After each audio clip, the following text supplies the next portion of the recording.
本日はテンプル大学ジャパンキャンパス2017年度卒業式においていただきまして誠にありがとうございます。まもなく開始となりますのでお席にお着きになってお待ちください。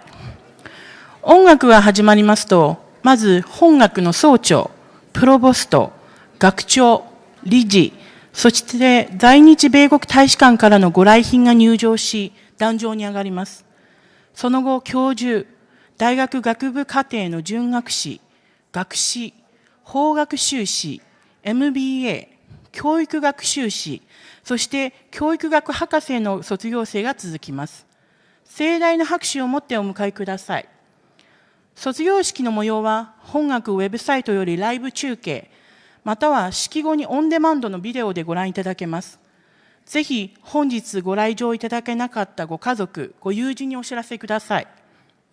なお、式の間、携帯電話の電源をお切りいただきますようお願い申し上げます。また、お手元の避難経路をご覧いただき、地震、火災発生時にはホテル係員の指示に従ってください。では、開始まで今しばらくお待ちくださいませ。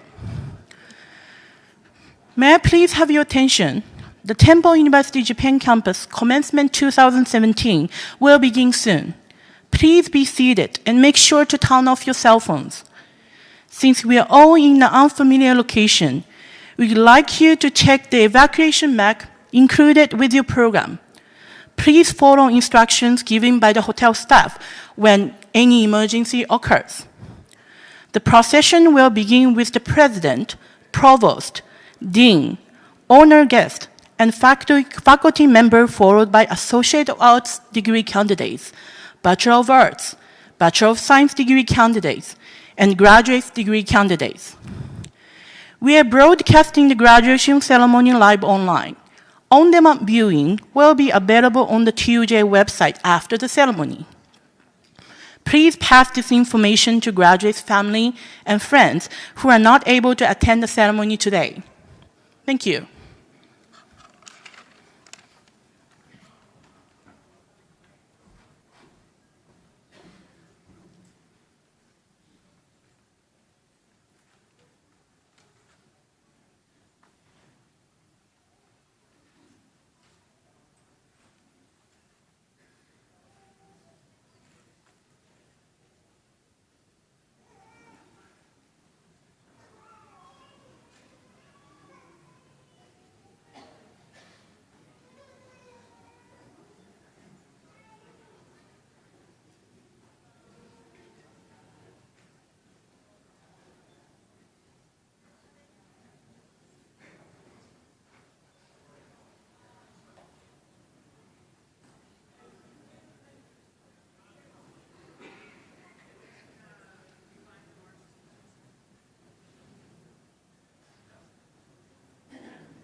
Konnichiwa. It is a pleasure to be here today for the 2017 commencement ceremony of Temple University, Japan. Before we get started, please, everyone, remove your caps. Please rise for the playing of the national anthems.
Thank you. Please be seated.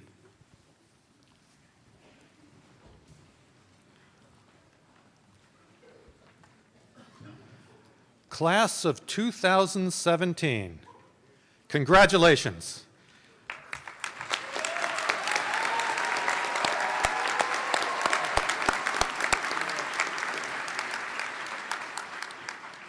This day is all about you.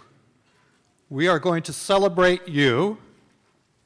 But before we do that, we really should acknowledge those who supported you and helped you reach this day. You did not do this alone.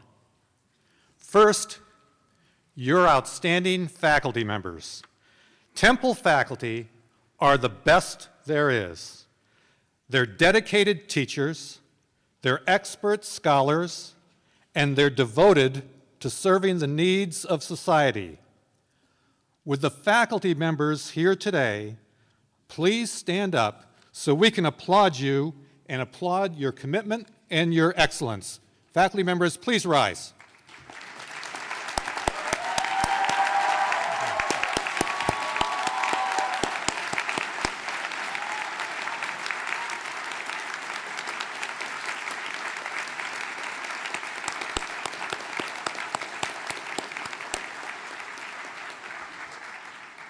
Thank you.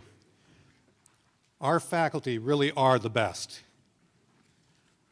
Let's not forget the others who have supported you and helped you to be here today. Let's also salute your family members, your friends, your other loved ones for the countless acts of sacrifice, kindness, and unwavering support they've given you. With the families, friends, and other loved ones of our graduates, please stand and be recognized. Please stand.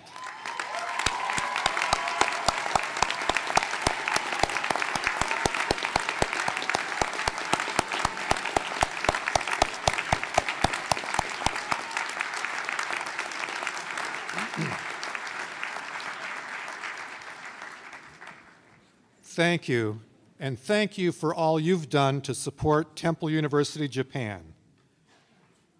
I'm so proud to say that I've been part of Temple commencement ceremonies for several decades now. Each graduating class that I've seen has been special. Each one has been unique.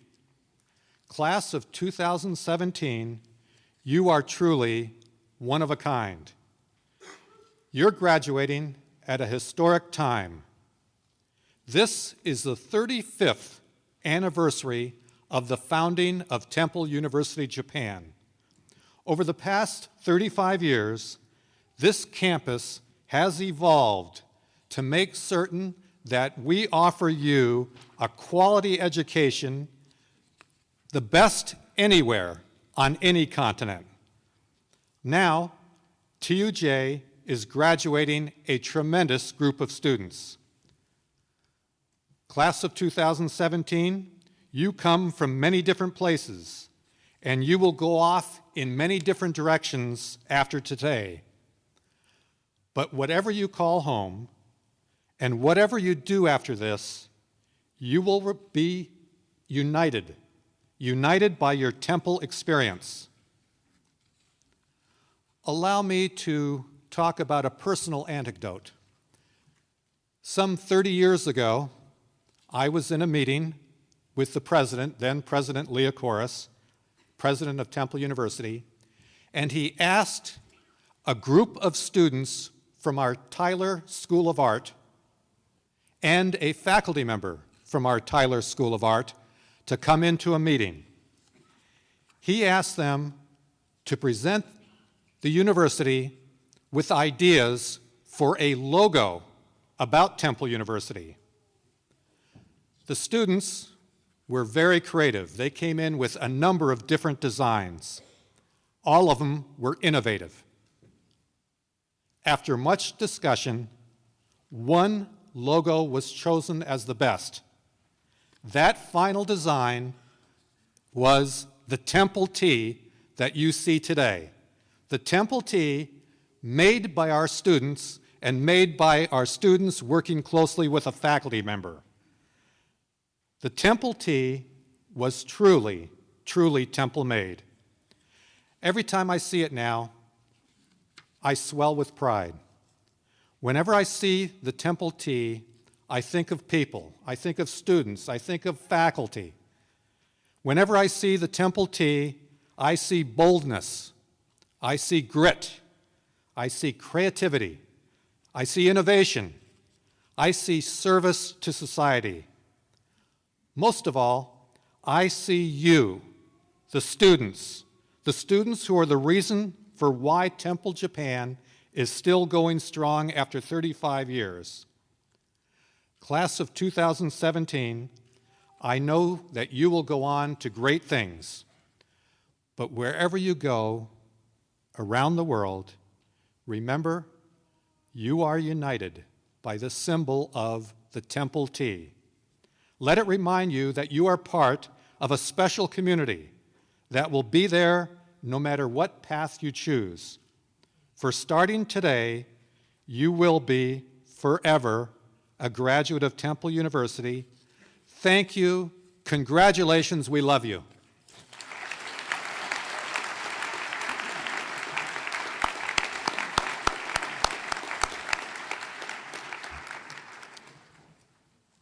Thank you, President Engelert. And I want to give today also a special thanks to President Engelert, Provost Epps, and I believe about 6 or 7 other members of the main campus who are here with us today. It's always a tremendous pleasure for us to have the leadership of the main campus of Temple University with us. And I just have to tell you that yes, we are an international institution. 2 weeks ago, they were in Rome for the 50th anniversary of the Rome campus. And when they leave here, they are going to be an extensive tour to China and Armenia operations in China. So thank you for taking the time and the effort to come to be with us here today.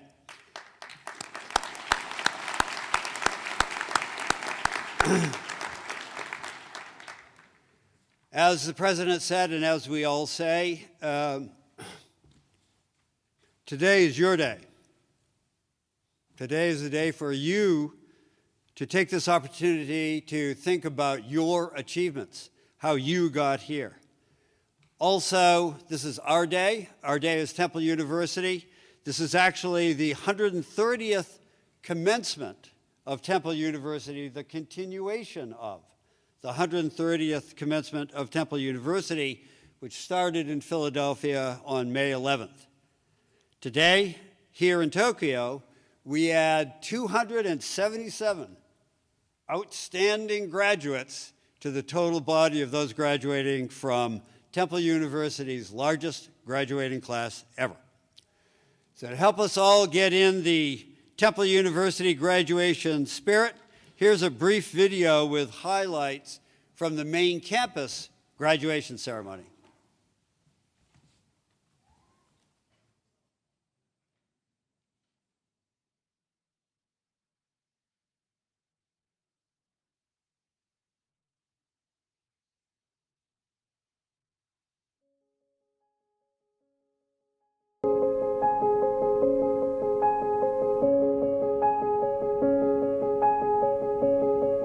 I am so psyched. I mean, like, I really worked hard to get here.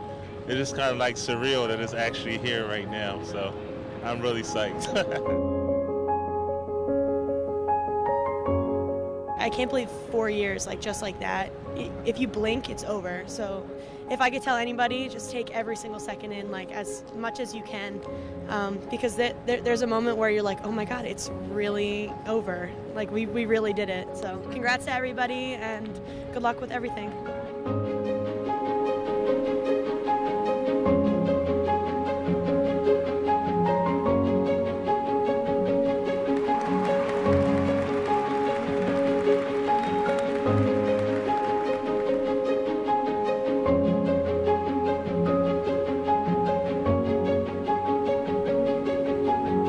Class of 2017, you are truly one of a kind. With 9,519 students, you are the largest graduating class in Temple's history.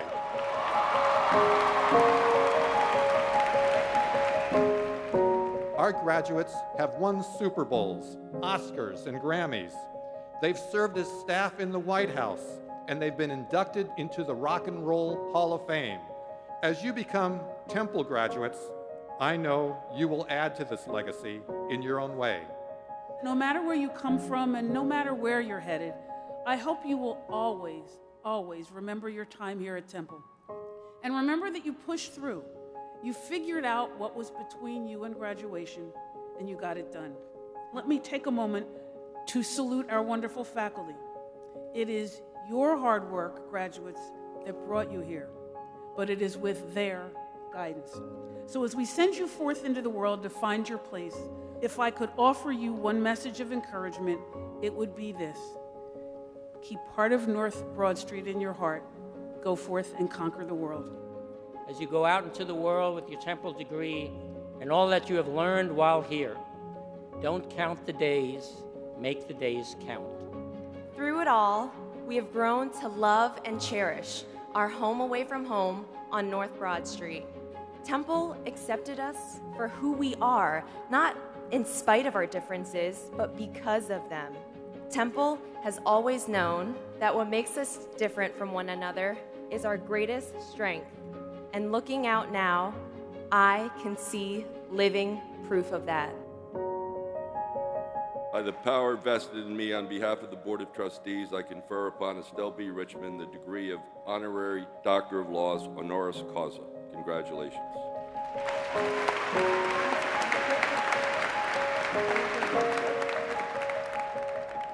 What an honor it is for me to both receive an honorary doctorate from this great Temple University and at the same day be able to speak to the graduating class.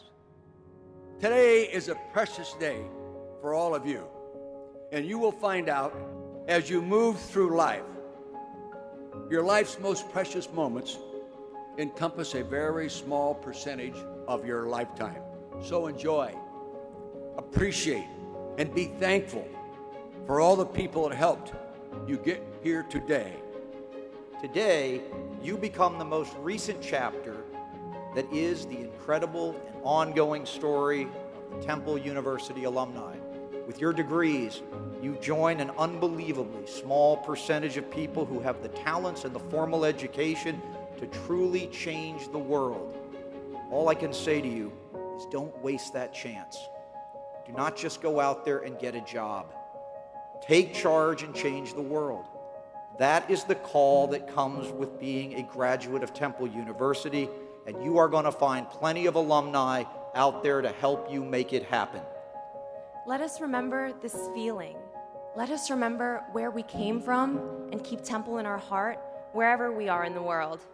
We are Temple made. We are living the Temple dream, and we will always have that. Congratulations, we made it!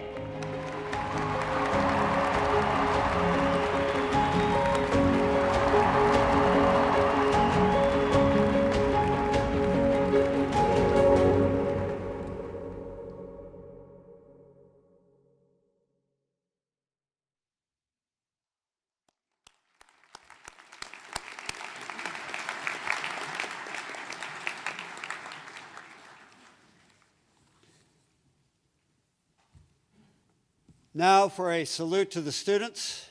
I am pleased to introduce Provost Joanne Epps. Provost Epps' appointment to Provost in July 2016 was just the latest step in a distinguished career as a public servant, advocate, and educator.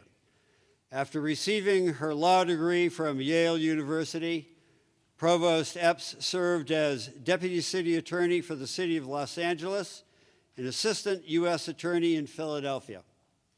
She joined the Temple University family in 1985 as a law professor, and in addition to teaching, has since served Temple as an Associate Dean for Academic Affairs from 1989 to 2008, and as Dean of the Beasley School of Law from 2008 to 2016.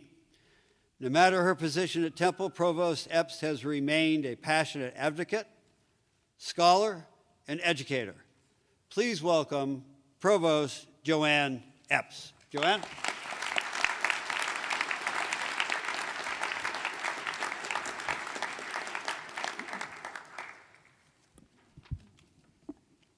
President Englert, Dean Stronach, faculty, and other distinguished guests. Thank you very much for giving me the opportunity to salute our graduates. First order of business, 2017 graduates, congratulations, you've done it.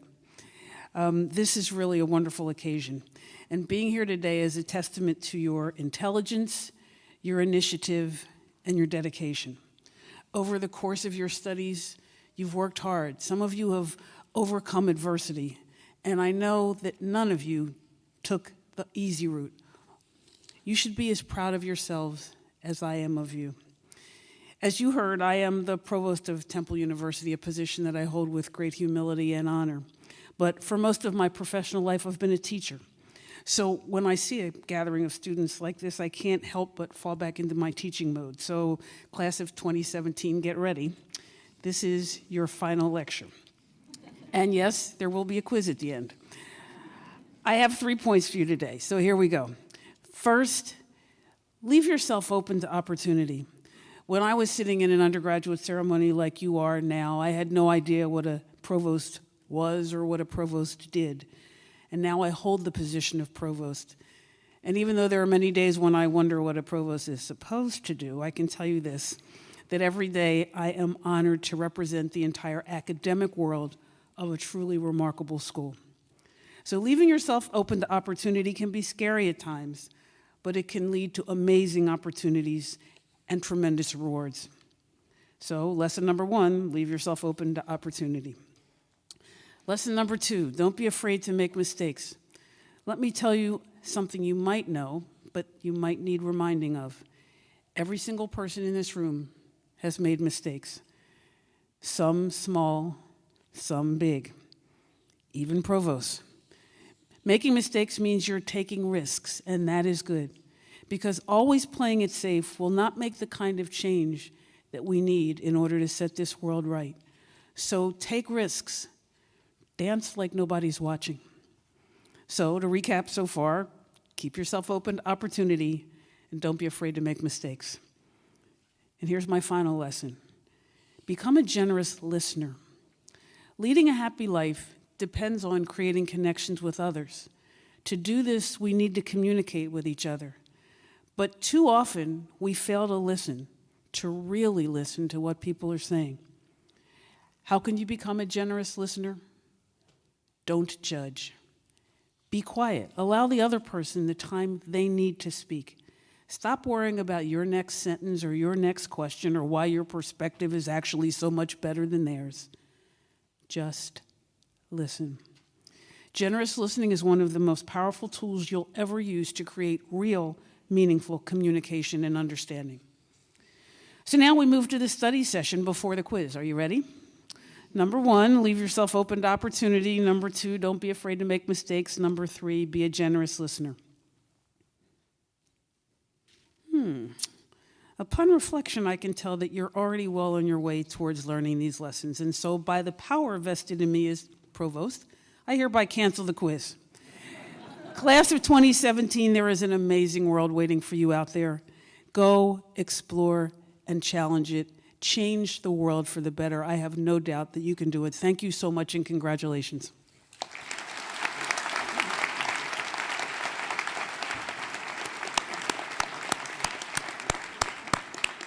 Thank you, Joanne.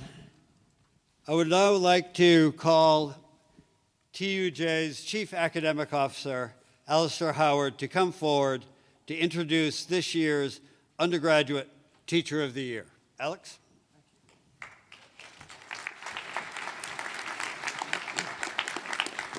Oh, it's wonderful to see you all today. It's my great privilege here at Temple University Japan campus to work with a fine group of educators and scholars. Together with our academic advisors and staff, our faculty do great work helping you all to meet our unique and very challenging goals. At the same time, they are researchers and creators. They're publishing articles and books, they're making films and music, and they're producing great visual art. Many are now the go-to commentators in Asian media and the academic community for their views on everything from politics and society, the Middle East, the graphic arts, cultural anthropology, and human psychology. It's an honor to call them colleagues. Will the faculty please rise once again to be recognized?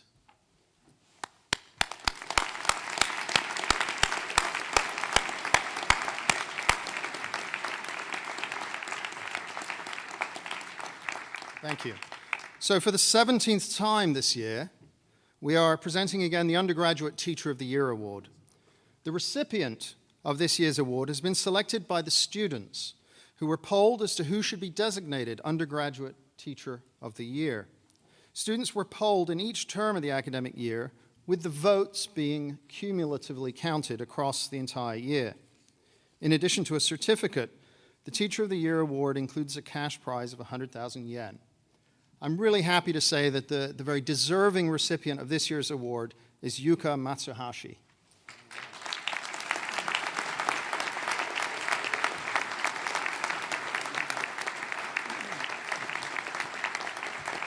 Yuka, congratulations. Thank you. Yuka, congratulations. Thank you, Alex.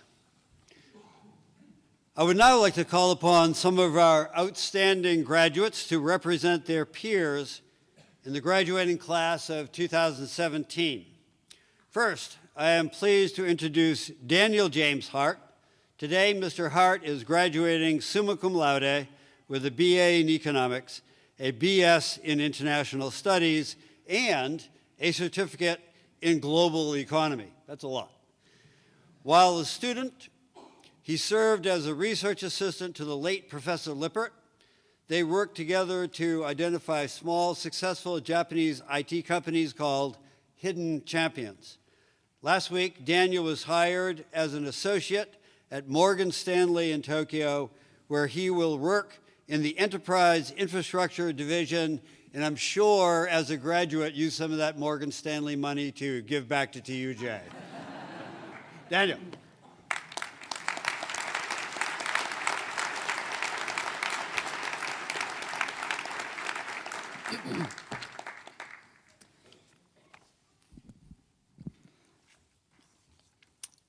Thank you, Dean Stronach.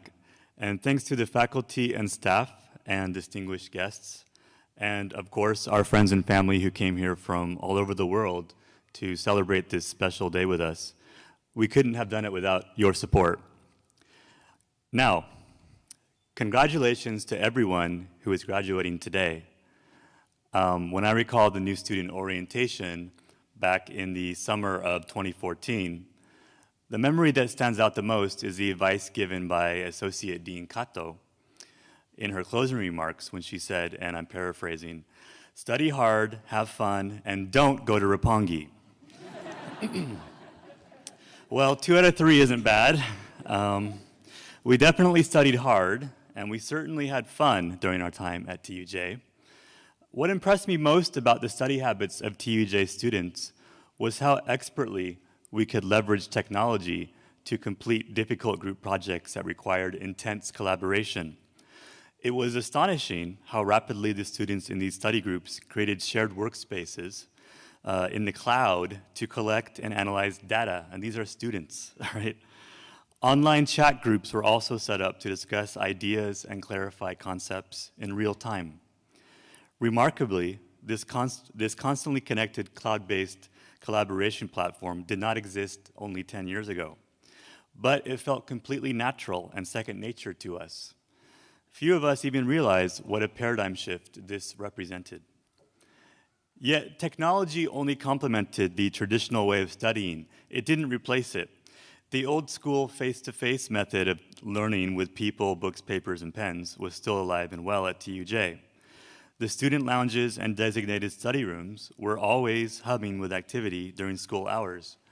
The Learning Center still had plenty of students who preferred help from their peers, as opposed to Khan Academy. Then there was the TUJ Library, where you could often find me, and certainly most of you, studying before and after classes. Now, there's something very special about the TUJ Library because it's more than a physical destination for many of us. It's a mental destination. For no matter how turbulent things are out in the corridors of Azabu and Mita halls, you could always seek solace in the library. It was truly a shelter from the storm. I still have many fond memories of studying in my favorite cubicle, surrounded by books on economics by such luminaries as Adam Smith, Ludwig von Mises, and Friedrich Hayek. On a spring day, the windows would be open, a gentle breeze would blow in, and the pervasive sound of traffic outside would mix with the quiet, genial whispers of our friendly, hardworking librarians, hence confirming that we do live in a benevolent universe, which is, I might add, a prerequisite to successful studying. Then it was back into the lion's den of ideas, and that was where the fun began. I remember in one of my political science classes, there were some especially egregious topics that were being discussed, which is actually quite normal in political science classes. However, the professor, who was very well-meaning and who came from main campus, proceeded to warn us that there would be trigger words in the discussion. I can remember my classmates looking at each other incredulously, wondering, what the heck is a trigger word? The class continued, and the controversial topics were discussed passionately, but always tactfully. Ideas that were different from our own were tolerated and debated in a mature and respectful manner. Meanwhile, on the other side of the world, at a very prestigious university in the San Francisco Bay Area, a riot was breaking out on campus because students could not tolerate ideas that were different from their own. So what does this say about us? Well, for me, it simply confirmed what I already know, which is that TUJ students are, by definition, already living outside their comfort zone. So yeah, we're pretty thick-skinned. You can't be insular and at the same time be a TUJ student. That is an oxymoron. We thrive on our diversity and our differences. It doesn't matter if you're a working adult or a veteran or a Japanese student fresh out of high school or a cosplay fanatic from Poughkeepsie. We all came here to learn in an environment that celebrates those differences, while at the same time exposes us to ideas that might be considered dangerous in places like Berkeley or Cambridge. But we can handle it. We could handle it. And now we've finally arrived at the end of our journey. And many of us are probably wondering what happens next. I know that a lot of you are still searching for your dream job. The good news is that we're currently in a relatively strong job market. I mean, seriously, if you think it's difficult finding a job in 2017, just think of those poor graduates back in 2008 who were facing the imminent collapse of the global financial system. Now that was a tough job market. Of course, that's not meant to trivialize or downplay the challenges that many of us will face during our job hunt. My humble advice to you, based on my own experience, is to apply to as many jobs as possible and always include a personalized cover letter, because someone out there will read it and will appreciate you. Also, remember that your connections are useful in life because they can generate leads and help you get your foot in the door. But once you're in, you will need to rely on the knowledge, the skills, and the practical wisdom that you've learned here at TUJ and elsewhere to be a success at what you do. You will also need to constantly upgrade your skills throughout your life and actively develop your mind.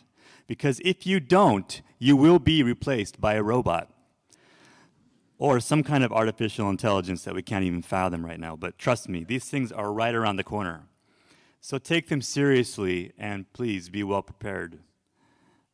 In closing, good luck to everyone in all your future endeavors, whether in Japan or elsewhere. It has been a privilege and an honor to count all of you as my classmates and my friends. I hope you will keep in touch, and I hope you will continue to study hard, have fun, and if I see you in Roppongi, I'll buy you a beer because you've definitely earned it. 皆さん、おめでとうございます。お疲れ様です。Thank you very much.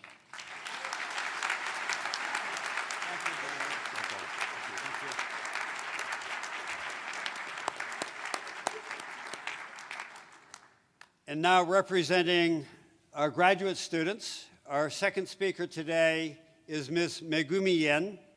Ms. Yen is truly a part of the TUJ family, coming to us first as a worker in the TUJ Graduate College of Education, then studying at TUJ Law. She previously received a Bachelor of Law from Aoyama Gakuin in 2001 and a Master's in International Relations and Globalization from London Metropolitan University in 2006. And today, she receives an LLM degree from our law program. Ms. Yen?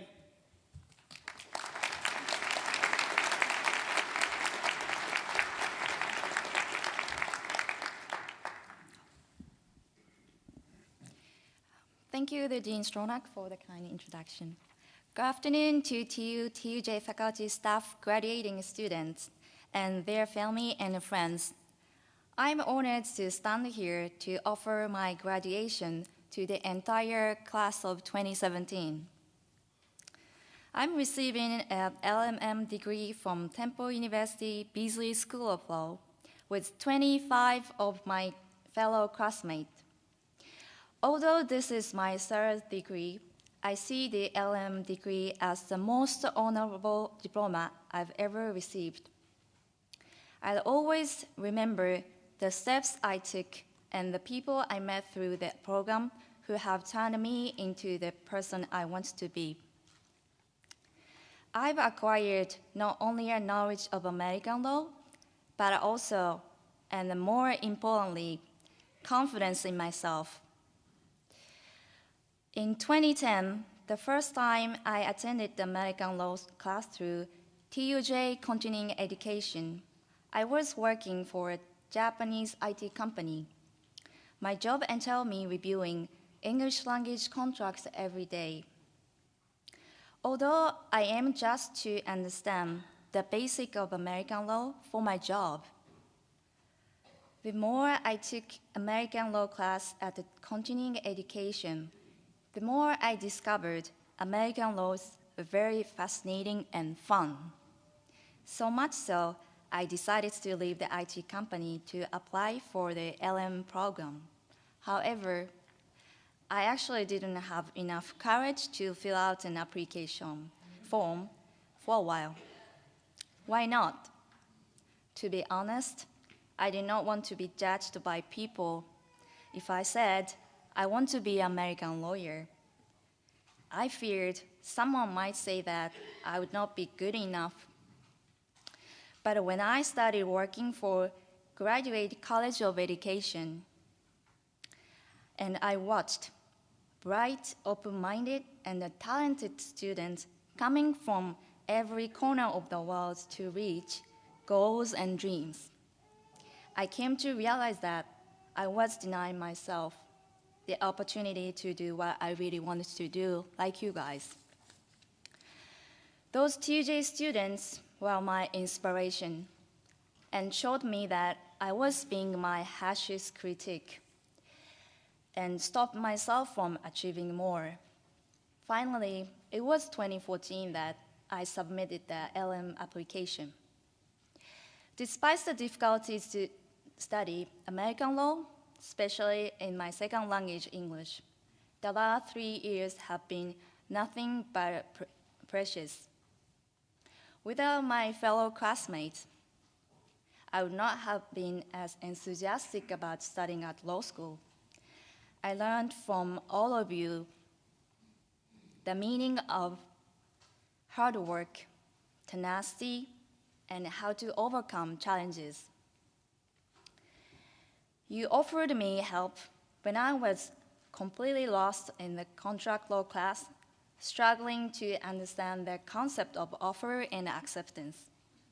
And when I was absolutely terrified of the constitutional law essay exam, you encouraged me to stay motivated while I was pregnant with my baby girl last year. Now I can say that I am a proud mom and LMM graduate. Lastly, let me express great gratitude to everyone working and studying at Azabu Hall, Mita Hall, and Osaka office. Make TUJ a unique and extraordinary educational institution. TUJ is a place where people exchange cultures and customs with each other and learn how to think differently and voice a variety of opinions. It truly is a diverse and inclusive school. I do not know whether the next chapter of my life will be easy or difficult, but what I learned from TUJ will ensure that I move forward and aim higher. I believe strongly from the bottom of my heart that is the spirit we all earned through life in TUJ and will keep it with us in our life after TUJ. Congratulations to all of you. Thank you very much. Thank you, Megumi. That was really great.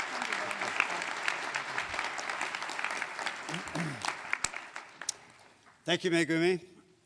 I'm going to deviate from my script for just 1 minute in introducing the next keynote speaker, the keynote speaker of the day. And that is, if you look around the people you're with right now, the people you're graduating with, the people you studied with, the most important thing that you're going to take away, other than your education, are the friendships you make. Well, the next speaker and I, we're in graduate school together.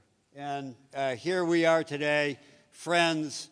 I'm not going to tell you how many years later, but it's really, really an honor to have a longtime friend and colleague in the Honorable Jason P. Highland, the Charge d'Affaires at the Embassy of the United States, Tokyo, to be our keynote speaker today. While TUJ has always enjoyed consistent and valuable support from the various agencies of the U.S. Embassy, our relationship has deepened in recent years with embassy support for the Tomodachi Internship Program and the training program for the internationalization of Japanese universities. So please show our appreciation by giving Mr. Highland a great TUJ welcome. Jason?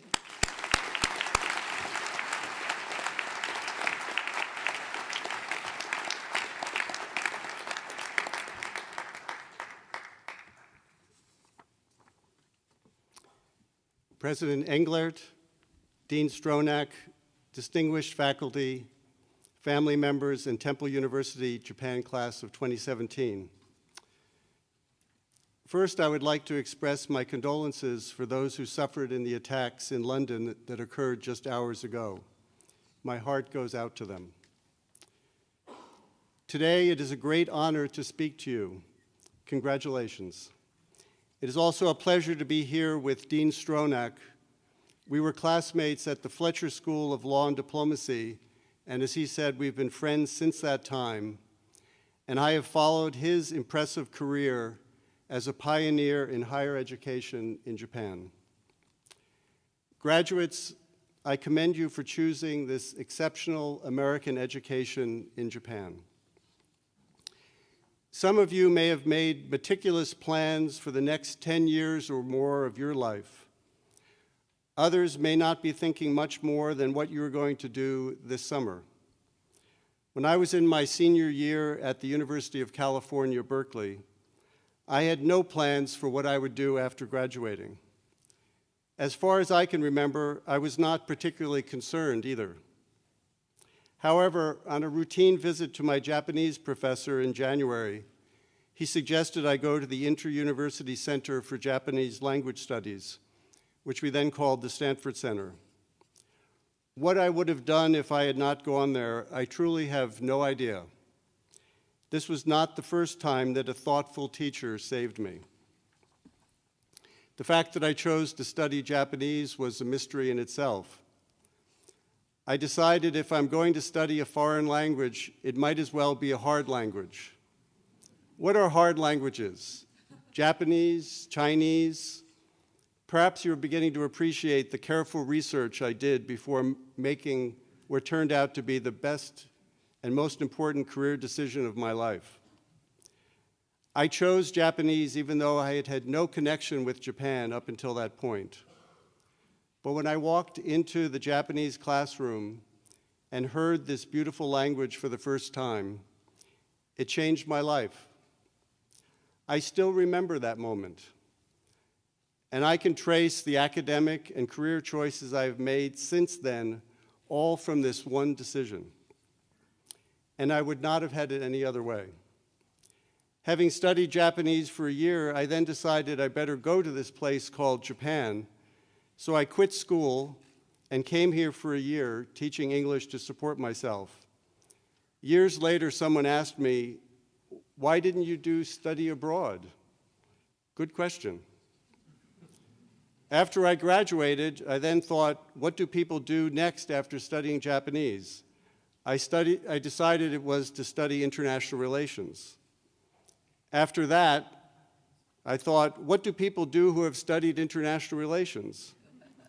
Well, they go into the Foreign Service, I suppose. I had never met a Foreign Service officer or set foot in an embassy, but took the examinations and joined the Foreign Service, and I've never looked back. My career in the Foreign Service led to postings in the former Soviet Union, Japan, Australia, Iraq, the Horn of Africa, Guatemala, and one hardship post, Washington, D.C. And I've enjoyed every one of them.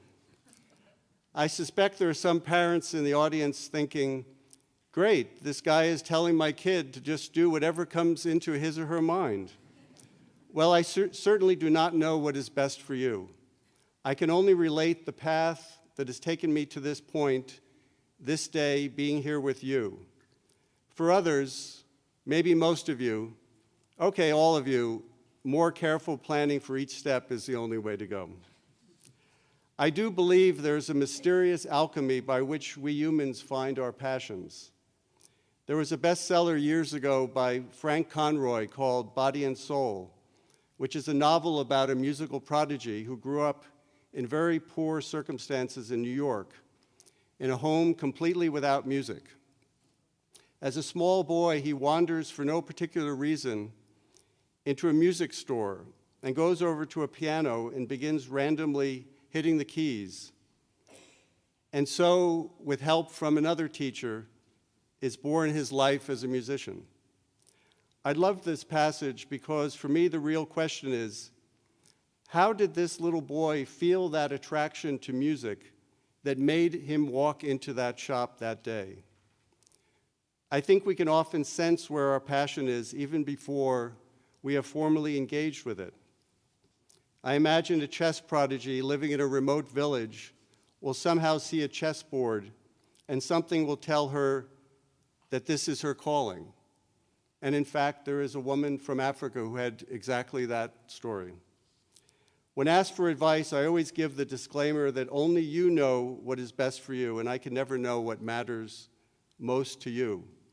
So what follows are my reflections on core elements that have served me well as a Foreign Service officer. My first assignment in the Foreign Service was Guatemala in the 1980s. And I had entered the Foreign Service, despite my extensive study of Japanese, with a strong desire to go to Guatemala, and was fortunate enough that Guatemala was on the list of posts for my entering class of diplomats. Central America was coping then with civil conflict in several countries, including in Guatemala. Washington was keenly interested in developments there and was dependent on diplomats on the ground for information and context. I entered a world of diplomacy that had not changed much for centuries. It was before the internet, before the 24-hour news cycle, before email for most people. And it was so easy to become immersed in the local culture because I couldn't Skype with my mom or watch House of Cards on Netflix in the evening. Instead, it was fascinating Guatemala and the Spanish language all day and every day, and I loved it. In those days, we were the only game in town for Washington to understand what was happening in Guatemala and to communicate with the government there. If Washington wanted to know what was in that day's newspaper, they had to ask us. There was no such thing then as reading something online. And for Guatemalans, speeches by the American ambassador were one of the most important and only ways to know about the latest US policies. They could not read the New York Times or Wall Street Journal online or follow the Secretary of State on Twitter. Now, with all of the competing sources of information, the time pressures, the ease with which people can connect directly across continents, you must be a true expert to add value, and you need to be ready to hustle more. As a Foreign Service officer, I must think, what are the downstream consequences of a certain action? What will actually happen if I take this step? It is hard to answer these questions if you do not have insight and knowledge about a place, as well as a healthy appreciation for the limits of understanding another culture or people. And sometimes the outcomes are counterintuitive. For me, this is why having an appreciation for the day-to-day lives and concerns of the average citizen is so important. If you operate only in the realm of pure foreign policy, you could really be missing the picture. That is the practitioner talking. Long before I discovered Japanese, I had my first encounter with foreign language in my elementary school in New York. There, students were started on French from 4th grade, which was unusual for the time. And I was fortunate that all my teachers, all the way through high school, with few exceptions, were very strict, trained French ladies who were determined to teach this elegant language properly and convey a sense of the richness of French culture at the same time. In retrospect, the foundation for my later discovery of Japanese was placed by these dedicated French teachers, more teachers who saved me. And in retrospect, I realized my passion for language was already there.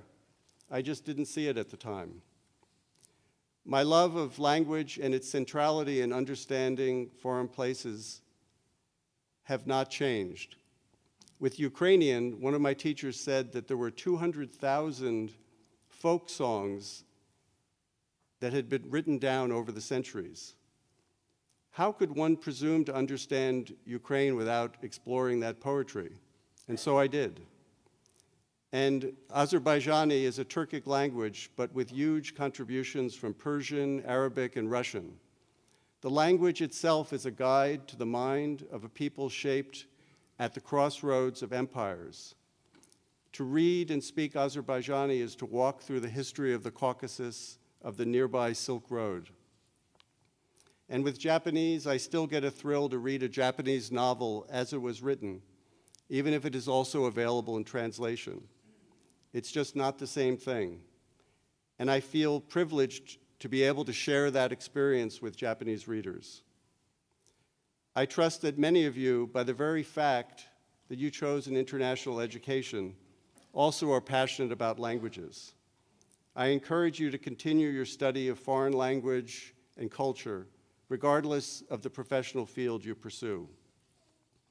I also urge you to treasure your network of people and invest in it. Take the time to make connections, value them, and stay in touch. Make that effort. One ambassador who has been a real mentor to me modeled the right way by tending to his network a little bit every day, no matter how busy he was. I've witnessed natural disasters and wars around the world. These tragedies underscore the universal truth that personal connections are among the most important things in life. And in a crisis, this becomes clear when you need someone's help, and that person chooses to take your call, even though he's swamped. Having served in many other places, I can tell you that the US-Japan relationship is exceptional in so many ways. In just 4 months of this administration, we've had delegations led by the Vice President, Secretaries of State, Defense, Commerce, and many others, demonstrating the United States' deep commitment to this important partnership. Just yesterday, I spent time with our Secretary of Energy. We also value the importance of staying in close touch with our Japanese counterparts. The strong foundation of trust and cooperation that supports all that the United States and Japan do together is built by generations of people-to-people ties. I honor those who have built the friendship that we have today between Americans and Japanese, and all of the graduates here now who have the opportunity to keep those ties strong. This is also a network, the network that sustains this incredible alliance. If I had to suggest the most important factor to look for when analyzing foreign affairs, I would say political will. The determination of decision makers, of people, to prioritize and accomplish a goal. Political will is that hard commitment to a goal, to a principle. With it, almost anything is possible. And without it, the easiest task may never be carried out. During 2007-2008, I was the provincial reconstruction team leader for Mosul in northern Iraq. For years, the Iraqis had been trying to restart Hajj flights out of Mosul, which were a dream for the largely Sunni population there so they could complete their pilgrimage. No one had been able to overcome all of the political, logistical, and international barriers to make this happen. As the PRT leader, I was able to make it happen together with many Iraqi and other stakeholders.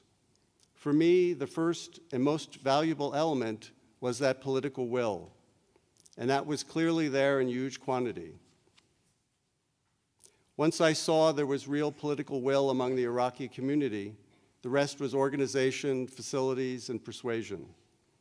And on the night of the first flight, I had the thrill of seeing the chartered Boeing jet fly right over my head on its way to Baghdad and on to Mecca.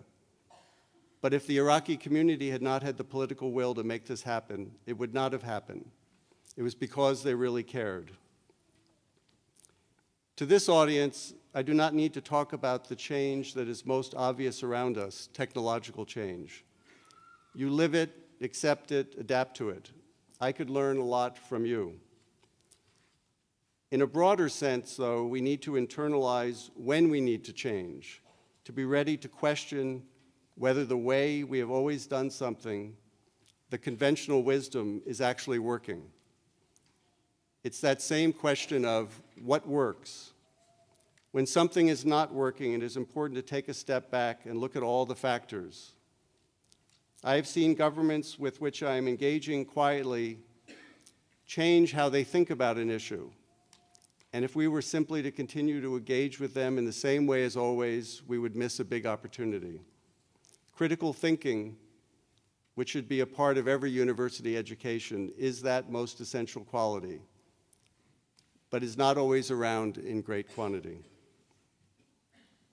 In Guatemala, in Iraq, in Ukraine, in Djibouti, and in my work in other parts of the world, I have met with people who have suffered more than one can imagine.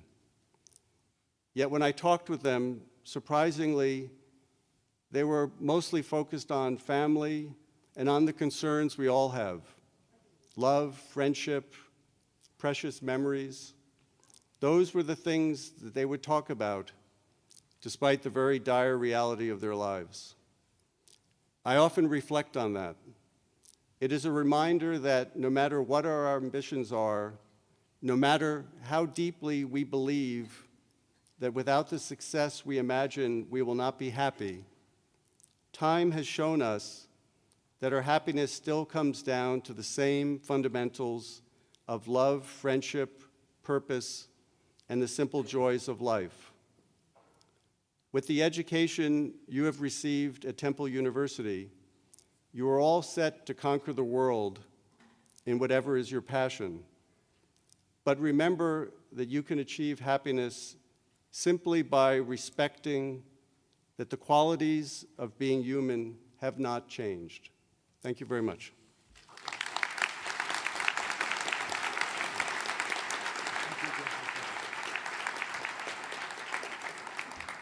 Thank you, Jason. And now, the time you've all been waiting for. It's time to confer degrees. Now we will confer the Temple University degrees earned by our students. We will begin with the conferring of degrees to all graduates, followed by the presentation of diplomas by degree. Will President Engelert and Provost Epps please join me? Now, will all candidates for degrees please rise?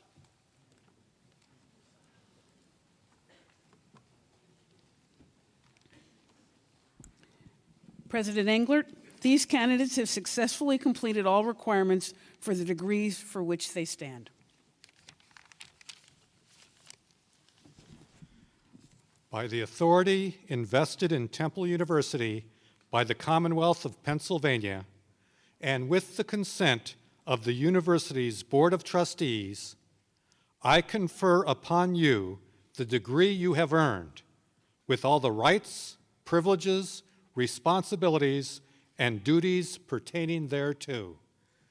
Class of 2017, you are no longer students, you are graduates and alumni of Temple University. Congratulations.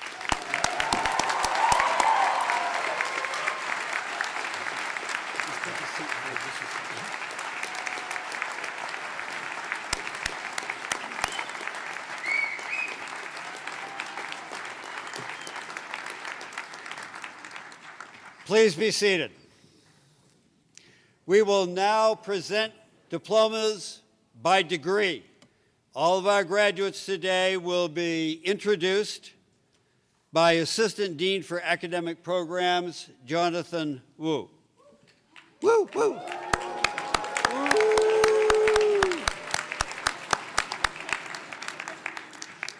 That happens every year. I'm used to it. We will begin by the awarding of diplomas to the associate and bachelor degree graduates. Chief Academic Officer Alistair Howard will present the diplomas.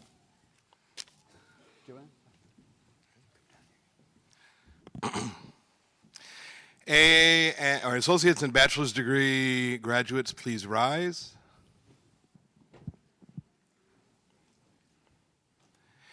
As I call your names, please come forward to receive your diplomas.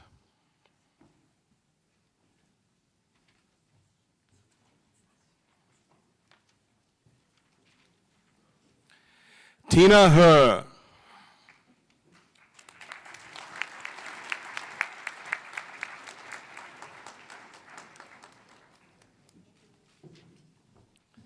Dewanti Aprilia Lestari.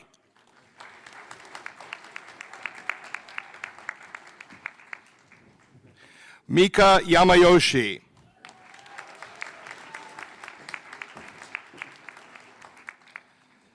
Satoko Nakahara.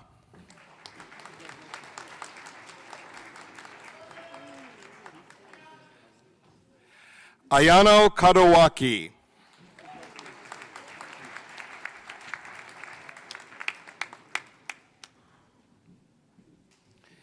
Yukino Sato.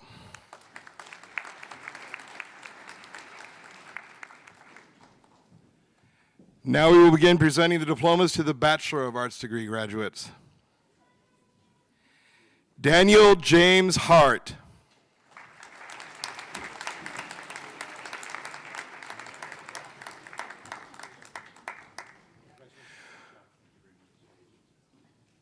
Julian Michael Showalter.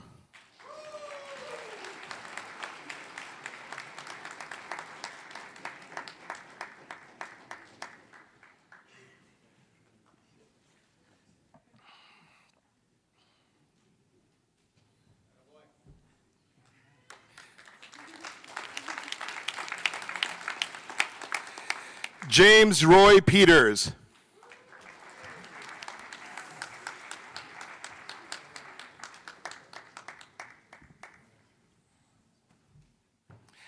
Emily Quinn Rothwaite.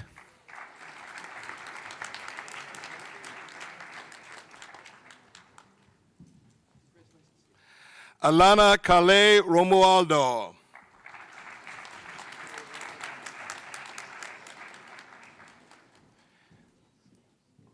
Hina Ogawa.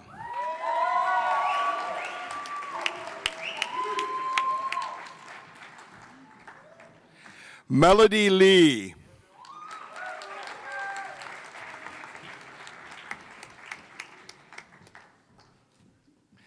Nicholas Kafori.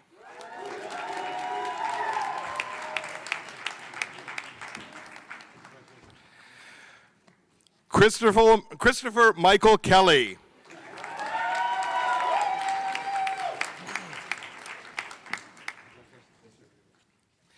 Yokaze Ito.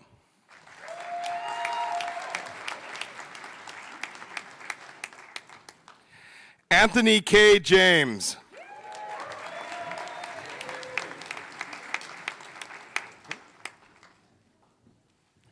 Cecilia Ariman Coley.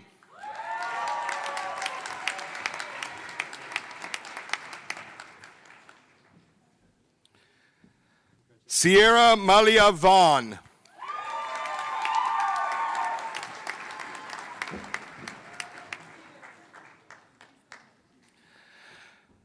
Takafumi Ueta.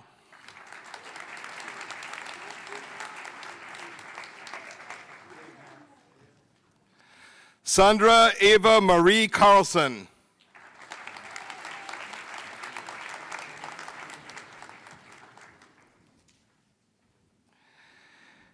Nikolaus Jensen.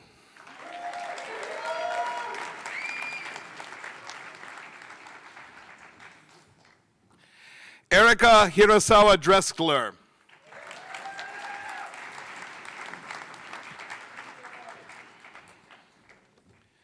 Wei An Chang.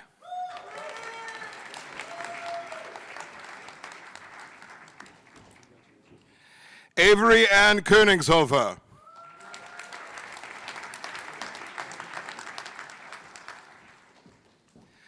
Jonathan Yoshihiro Mita.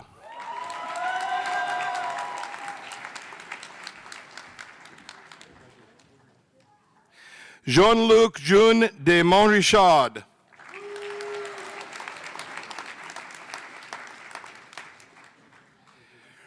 Richard Lawrence Mast.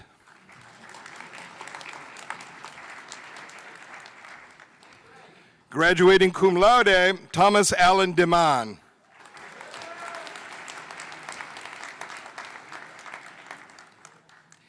Julia Lynn Meek.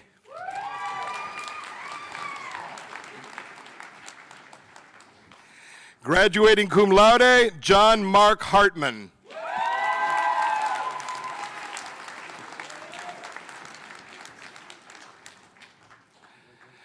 Andrea Mary Minerva.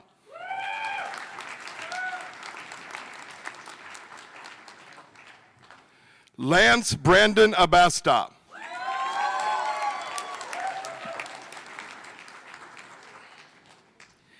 Daisy Emma Samuel.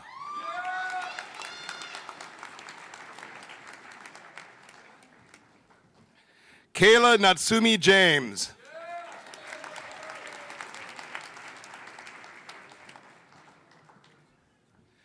Jasmine Rena Perry.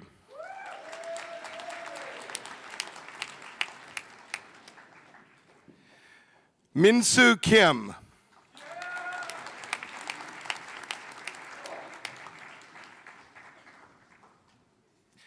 Kazuumi Kawashima.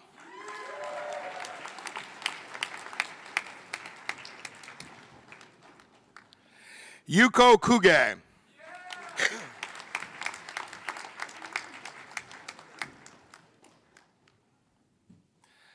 Lina Hamako Kekai Kanyu.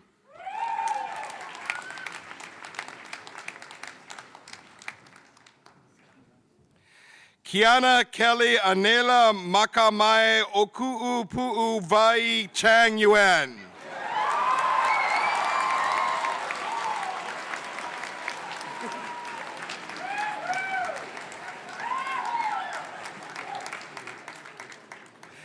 Kevin Arthur Munt.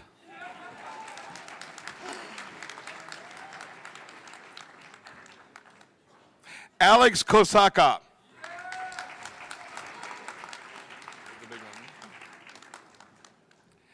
Kaede Mikuni.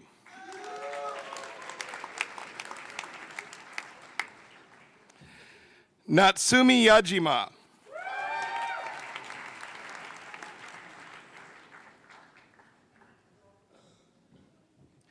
Hiromi Watanabe.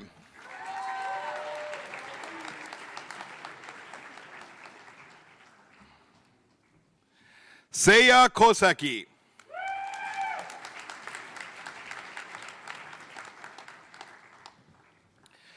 Graduating cum laude, Jana Alexandrovna Spasuik. Siuk. Asiuk.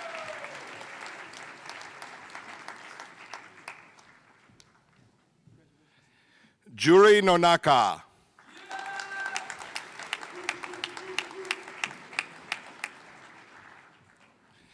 Gregory Joseph Bliss.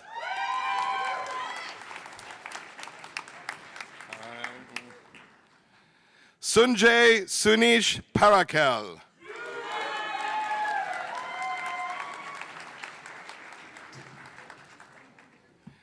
Mitsuna Kawai.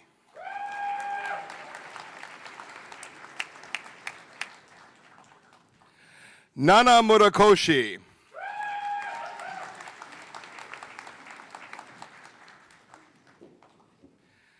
Ayumi Sakai.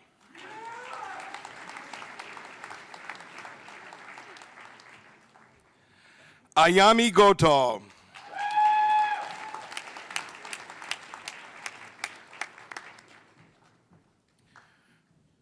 Ruchi Juneja.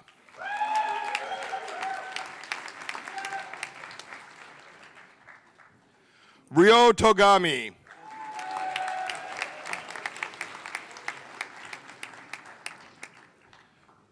Ryan Michael Bracamonte.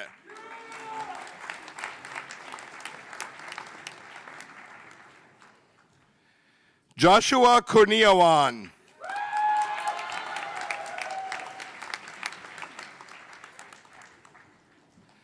Sadachika Yamaguchi.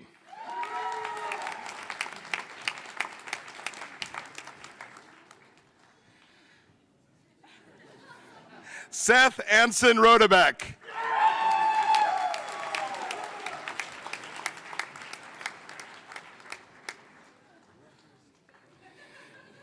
James Patrick Ryan Hebert.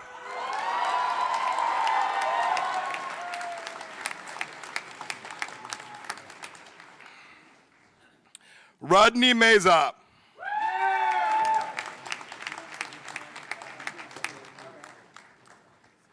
Graduating magna cum laude, Nicholas Paul Klein.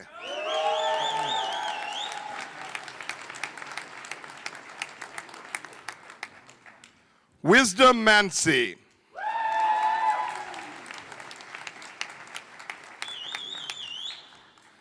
Tomoko Natalie Tateyama.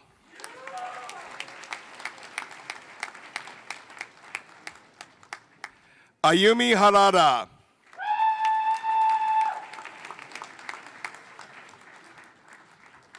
Selena Ann Pop.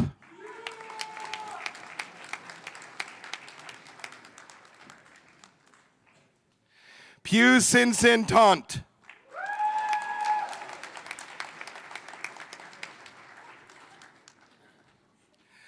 Graduating cum laude, Jessica Ann Yamaguchi.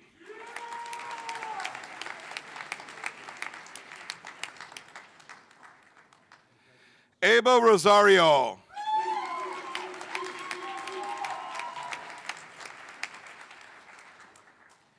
Dan Jonathan Kellman.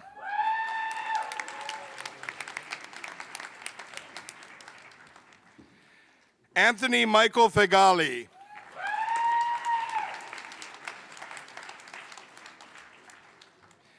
Kensuke Hoshino.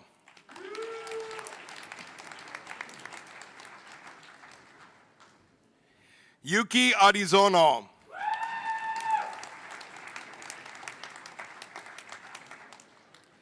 Jason Ryan Brohall.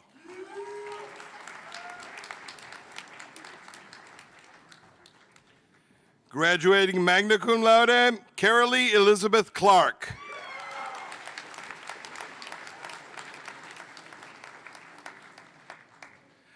Akiko Funayama.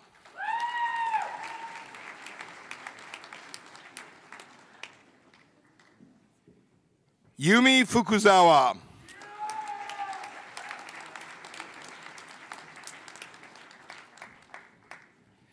Chi-Yin Liu.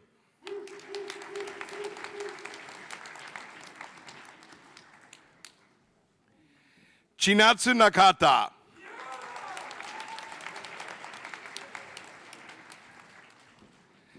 Tomomi Akiyama.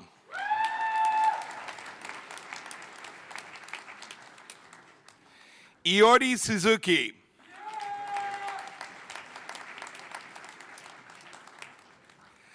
Ben Yantarov.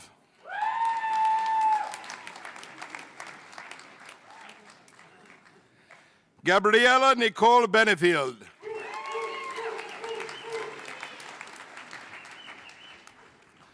Ana Maria Barrera.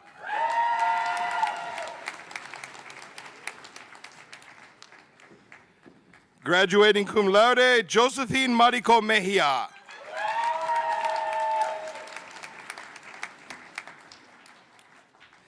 Hiroe Aoyama.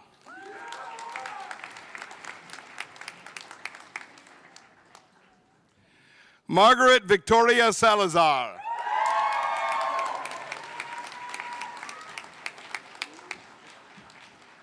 Mako Hanashiro.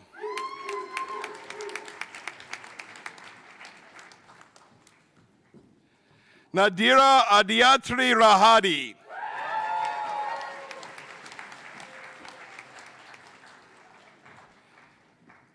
Yulun Cheng.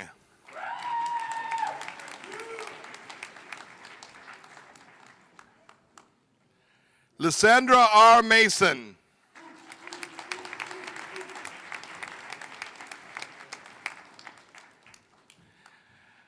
Ailey Ann Sheff.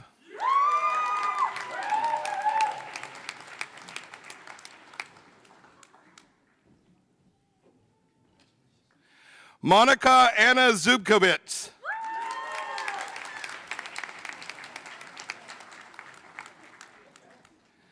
Diana Michelle Santodonato.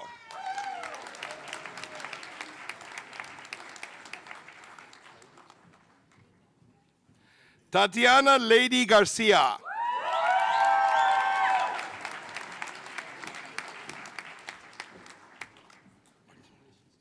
Selma Martinussen Vet.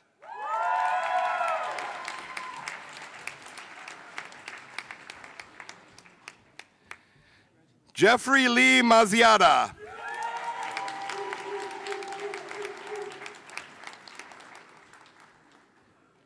Amani Mira Kid.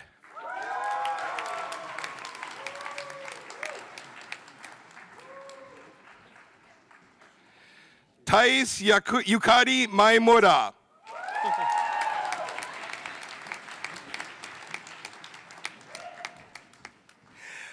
Camila Hoshihara Taneda.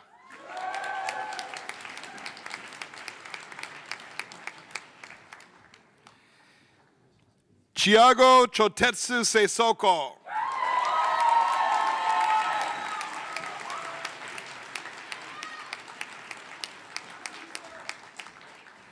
Shoko Ito.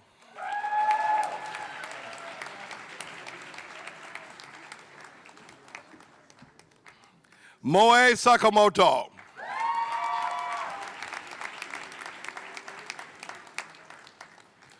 Huigyu Song.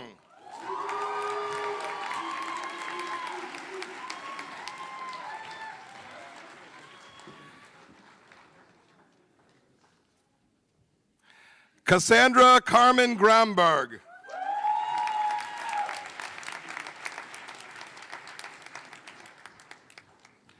Manisha Prawaha.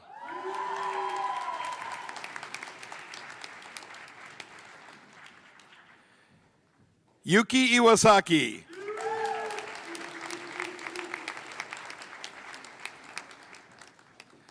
Jocelyn Hilana Gluck.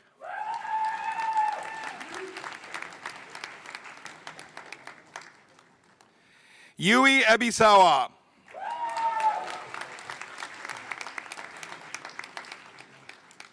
Mina Yamada.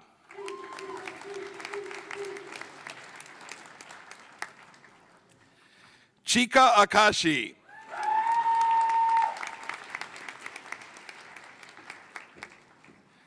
Yuki Oda.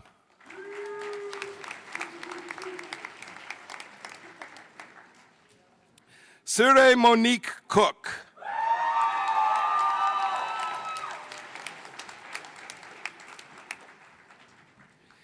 Yuka Nagamatsuya.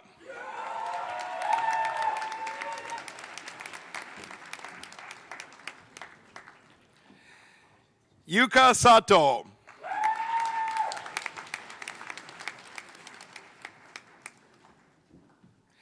Miyako Momoki.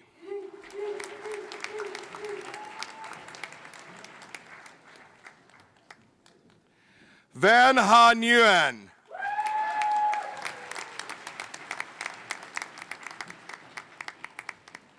Seito Utamaru.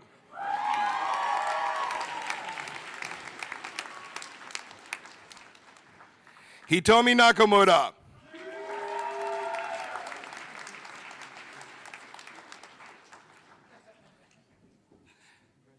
Cherubano Sieda Ahmed.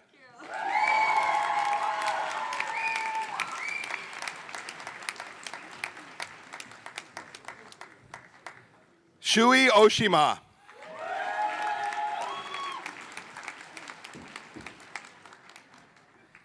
Yui Akasaka.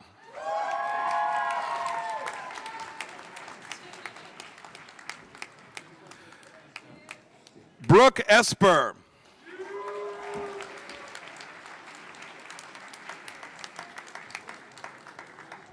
Richard Dupree Nathaniel.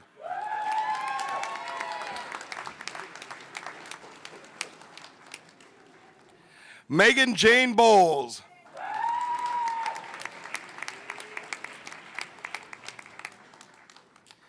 Ian S. Gottschalk.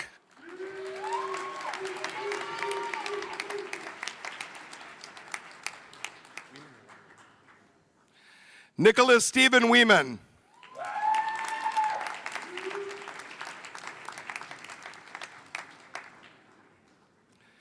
Eglif Pascal Santoso.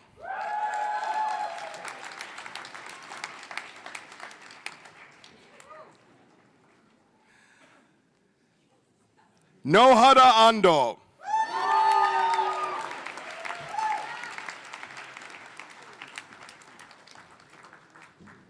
Suraj Topil George.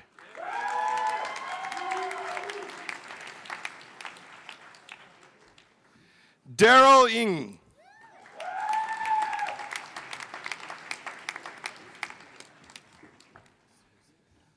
Summers Rose Hardy.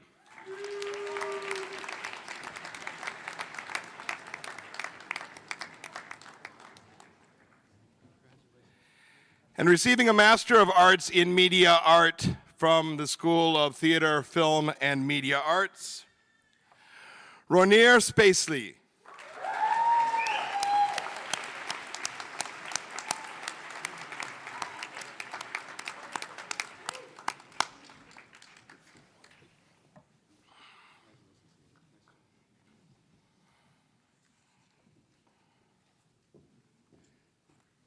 I would now like to award diplomas to the Master of Law graduates. Tina Saunders, Director of the Law Program, will present the diplomas. Tina?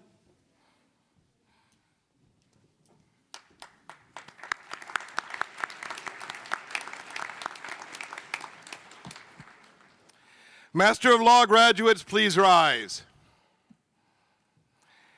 As I call your names, please come forward to receive your diplomas. Megumi Yen.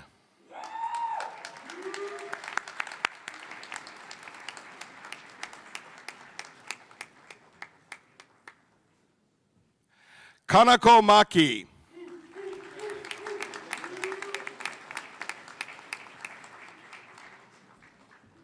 Celia Genier.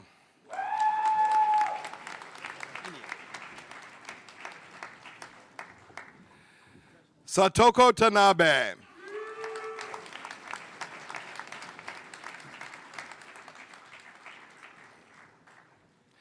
Kenichiro Ota.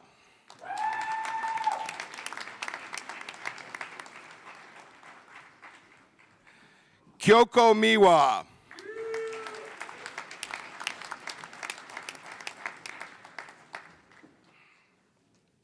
Miho Nakamura.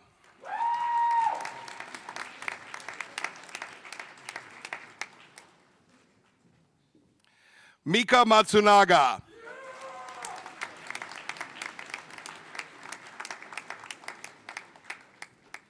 Kiyoka Yamada.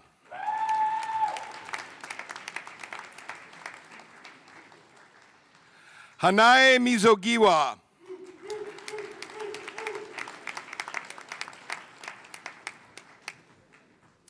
Masahito Sakamoto.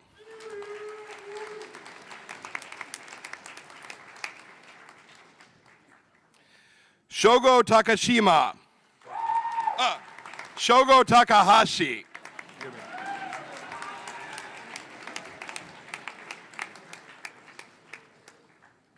Shohei Sato.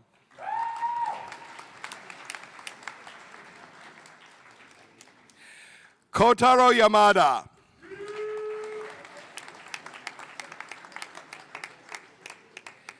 Hironori Nakama.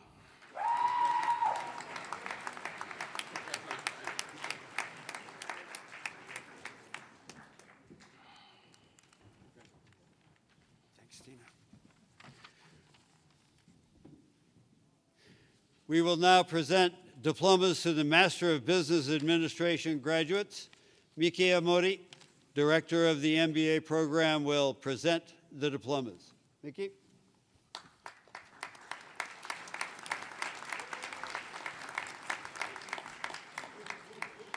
Master of Business Administration graduates, please rise. As I call your names, please come forward to receive your diplomas.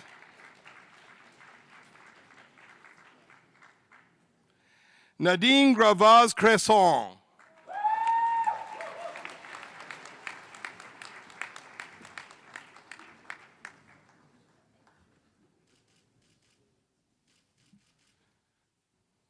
Martin Major.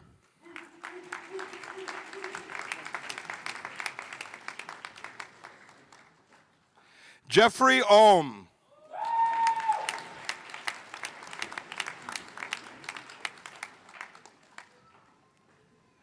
Angel Armenta Sedano.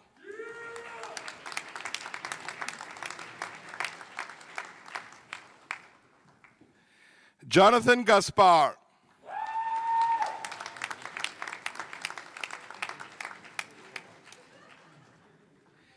Hideo Kawawaki.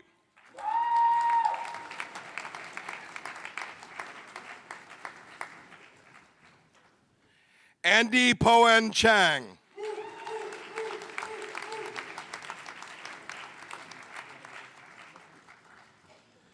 Junji Imaoka.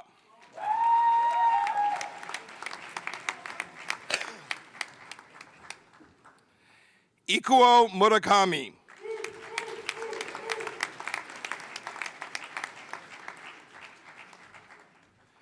Mayank Singh.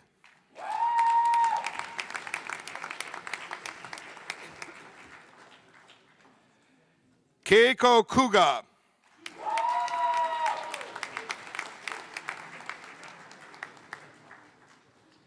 Yoshio Nishino.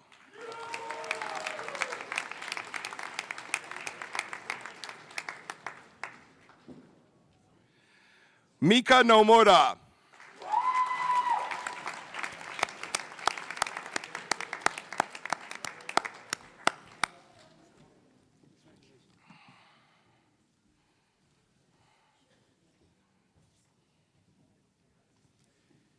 We will now present diplomas to the Master of Science in Education graduates.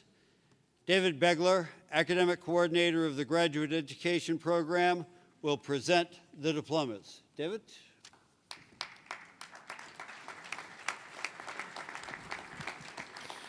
Dean Stronach, I'd like to pause just for a moment to salute a group of graduates who have traveled a great distance to be with us today. Will the graduates from TUJ Osaka please stand to be recognized?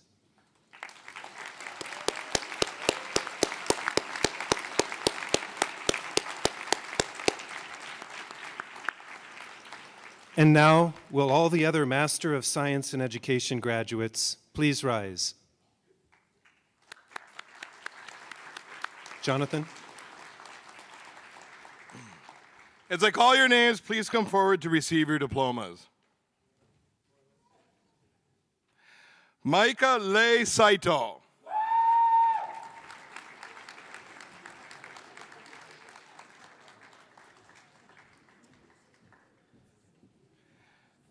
Tony Cole.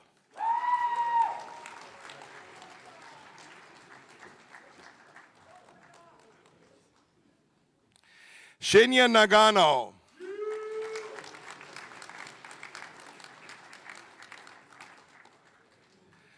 Naoko Akamatsu.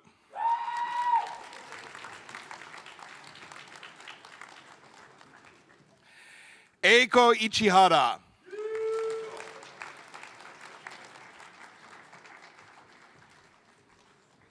Sayuri Hasegawa.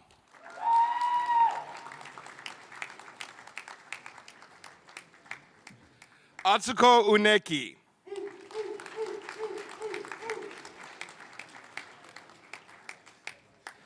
Hiroko Ozaki.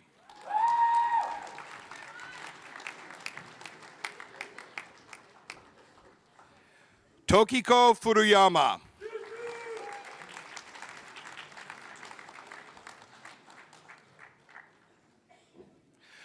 Robert T. Dareza II.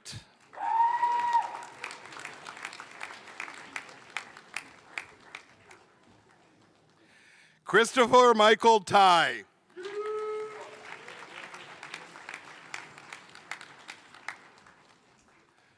Ruth Lovejoy Iida.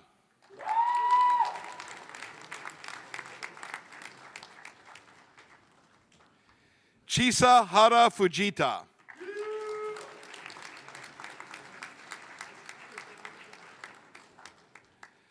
Masashi Nakamura.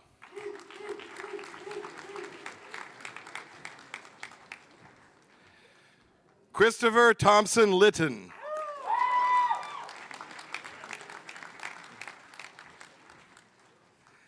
Aaron Calvin King.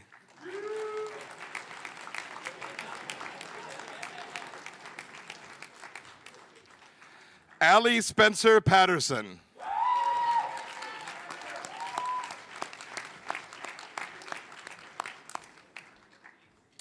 Robert James Sandy Rowland.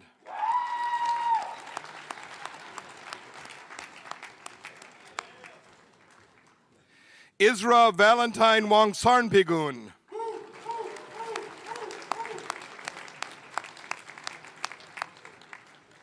Eddie Tang.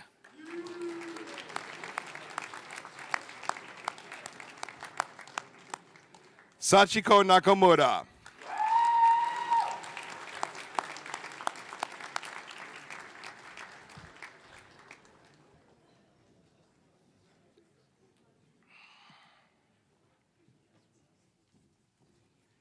We will now present diplomas to the Doctor of Education graduates.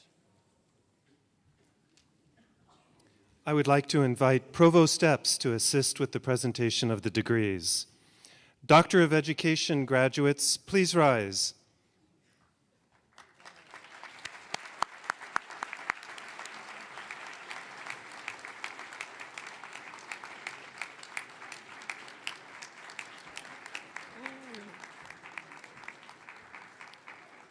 As I call your names, please come forward to receive your diplomas. Ada Esperanza Angel Adaros.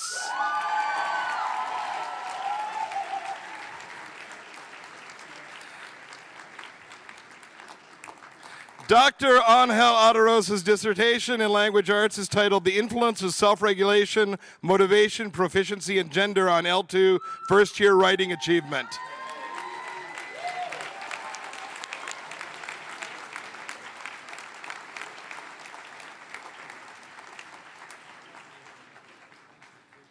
Jean-Paul Lafayette Duquette.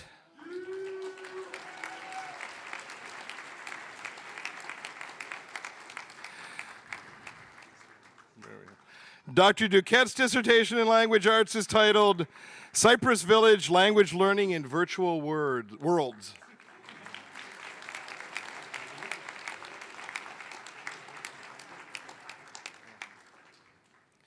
Yusa Koizumi.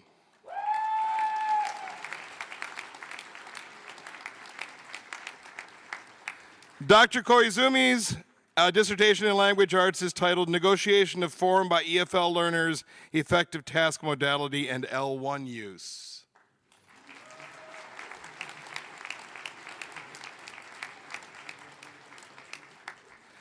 Toru Matsuo.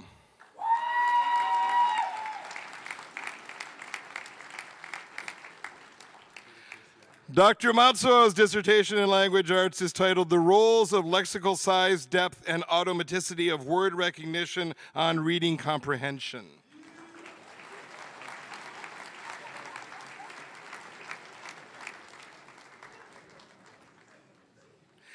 Stephen Paul McGuire.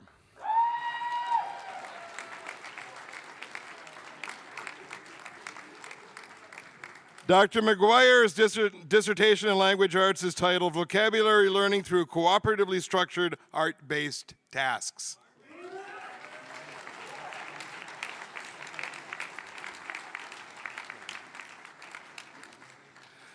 Sunao Shimizu.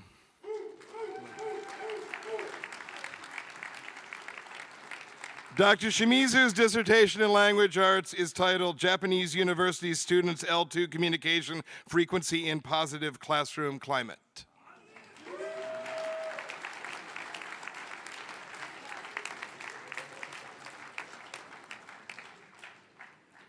Satoko Suzuki.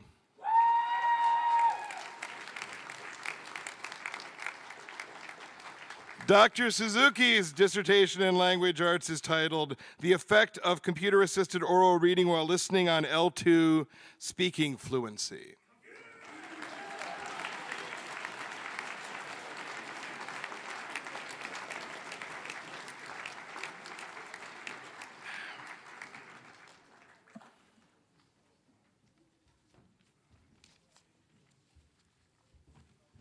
Well, the last thing you have to do to be real graduates is to move your tassels from the right-hand side to the left-hand side of your caps. Now you're really graduated. Congratulations.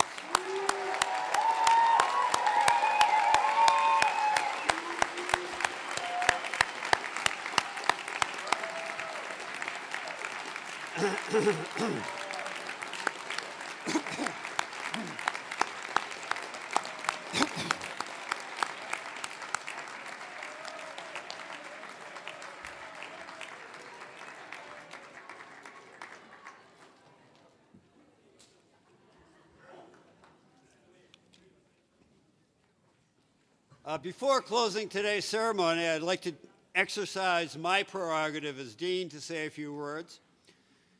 Previous speakers we've listened to have alluded to our role as an academic campus of Temple University and an American institution of higher education in Japan. I have seen over the last few years a rapidly growing trend in the internationalization and reform of Japanese higher education. And I can say that without a doubt, TUJ has had a role to play in that development. And in the future, TUJ will have an even greater role to play as a foreign university, as an American university, in working with Japan to provide quality higher education for all Japanese and Americans and students from over 50 different countries you graduates represent. If internationalization is the trend of the future, and it is, I would say that those of us who are in this room today have attained it today. Also, in that light, as an American university in Japan, I'd like to just take a minute to recognize that we have the representatives from many Japanese universities here as our guests today, and I'd like to give them a round of applause.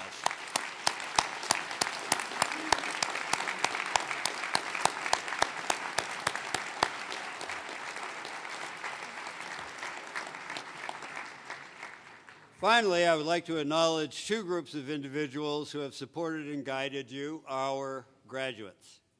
First, I would like to recognize a group whose contributions to TUJ are vital, but almost always behind the scenes. The members of the TUJ Board of Overseers give generously of their time to provide wise counsel to the university and provide a vital link to the community. Will the members of the TUJ Board of Overseers please rise to be recognized?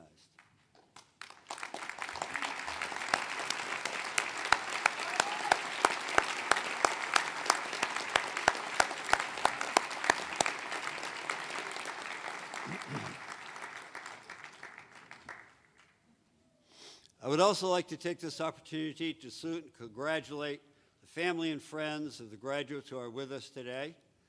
As President Englert said in his opening remarks, you have supported and encouraged these graduates, in some cases for many years, and provided them with assistance and advice. In many instances, you have made significant personal sacrifice for them. This day of their accomplishment is your accomplishment as well. On behalf of over the 39,500 students, 4,300 faculty, and over 316,000 living alumni of Temple University, I thank you for placing your trust in us.